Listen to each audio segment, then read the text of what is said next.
নমস্কার বন্ধুরা, আমি রণদীপ হিস্ট্রি দর্পণ এডুকেশনাল চ্যানেলে তোমাদের সকলকে আবারও স্বাগত।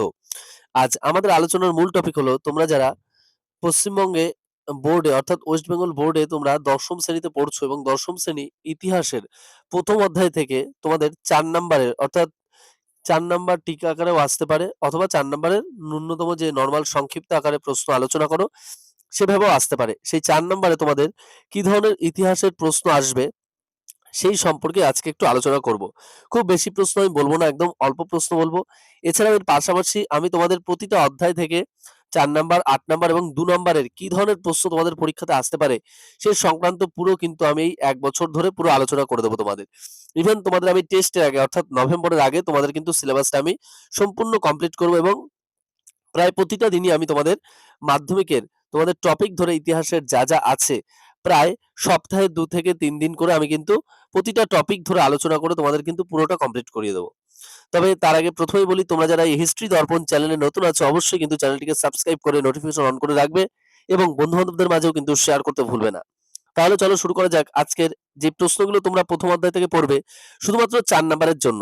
এই ব্যতীত আর প্রশ্ন তোমাদের কিন্তু পড়তে হবে না। ইভেন 2 নাম্বারের যে প্রশ্নগুলো তোমাদের পড়তে হবে তার পাশাপাশি সেগুলোও কিন্তু আমি পরবর্তী ভিডিওতে আলোচনা করে দেব। আর শুধু তাই নয়, এর পাশাপাশি তোমাদের প্রথম অধ্যায়, দ্বিতীয়, তৃতীয় এরকম পরপর প্রতিটা অধ্যায় থেকেই কিন্তু আমি 2 নাম্বার, 4 নাম্বার এবং 8 নাম্বার তোমাদের যে প্রশ্নগুলো আসবে সবগুলোই কিন্তু আমি আলোচনা করে দেব। তাহলে চলো আর দেরি না করে শুরু করা যাক আজকের গুরুত্বপূর্ণ প্রশ্নগুলো। তোমরা প্রথমে যে প্রশ্নটা পড়বে সেটা হলো ইতিহাস চর্চায় নারীদের অবদান আলোচনা করো অথবা টিকা লেখো নারী ইতিহাস চর্চা। নেক্সট, ইতিহাস চর্চায় খেলাধুলার ইতিহাসের গুরুত্ব কতখানি তা আলোচনা করো অথবা খেলাধুলার ইতিহাস চর্চা সম্পর্কে যা জানো লেখো। নেক্সট, আধুনিক ইতিহাস রচনার উপাদান হিসেবে জীবনের ঝরাপাতা কাব্যগ্রন্থের ভূমিকা আলোচনা করো। নেক্সট, আধুনিক ইতিহাস রচনার উপাদান হিসাবে জীবন স্মৃতি গ্রন্থের ভূমিকা কতখানি তা আলোচনা করো। নেক্সট, বিপিনচন্দ্র পালের আত্মজীবনী ৭০ বৎসর এর গুরুত্ব আলোচনা করো।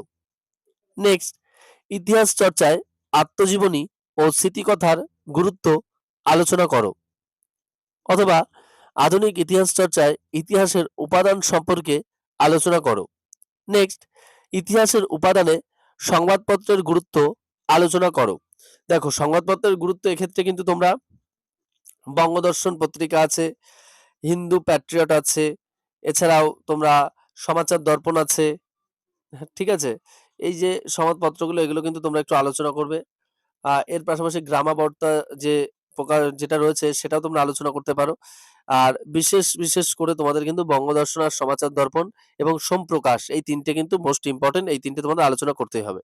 নেক্সট যে প্রশ্নটা তোমরা পড়বে সেটা হলো সোমপ্রকাশ পত্রিকা অর্থাৎ সংবাদপত্র রূপে সোমপ্রকাশের গুরুত্ব আলোচনা করো। এই যে প্রশ্ন কটা আমি বললাম, এই প্রশ্ন কটা তোমরা যদি পড়ো তাহলে আশা করি এর বাইরে কোনো প্রশ্ন তোমাদের প্রথম অধ্যায় থেকে 4 নাম্বারের জন্য প্রশ্ন পড়তে হবে না। এর মধ্যে থেকেই তোমরা 4 নাম্বারের প্রশ্ন পেয়ে যাবে। অর্থাৎ প্রথম অধ্যায় থেকে। আর পরবর্তী অধ্যায়গুলোর প্রশ্নগুলো আমি পরপর এরকম ভাবেই তোমাদের সাথে আলোচনা করে দেব। আর 2 নম্বরের প্রশ্নগুলো আমি কিন্তু আলোচনা করে দেব। তাই বলছি, তোমরা যারা নতুন আছো অবশ্যই কিন্তু তোমাদের ইতিহাসে আরো ভালো টিপস পেতে এবং ইতিহাসে আরো নাম্বার কিভাবে 100 তে 100ই লক্ষ্য নিয়ে তোমরা এগিয়ে যেতে পারো তাহলে কিন্তু অবশ্যই চ্যানেলটিকে সাবস্ক্রাইব করে রাখো এবং বিভিন্ন এডুকেশনাল টিপসের জন্য তোমরা অবশ্যই কিন্তু কমেন্ট বক্সে কমেন্ট করে জানাতে পারো। আর কিভাবে পরীক্ষায় প্রেজেন্টেশন করলে খাতায় আরো বেশি নাম্বার পাওয়া যাবে অবশ্যই কিন্তু সেসব তথ্য আমি তোমাদের বলে দেবো ভেঙে পরবর্তী ভিডিওগুলোতে। তাহলে আশা করি তোমরাও খুব উপকৃত হবে। আর তোমরা যারা চ্যানেল নতুন আছো অবশ্যই কিন্তু সাবস্ক্রাইব করতে ভুলো না এবং নোটিফিকেশন অবশ্যই অন করে রেখো।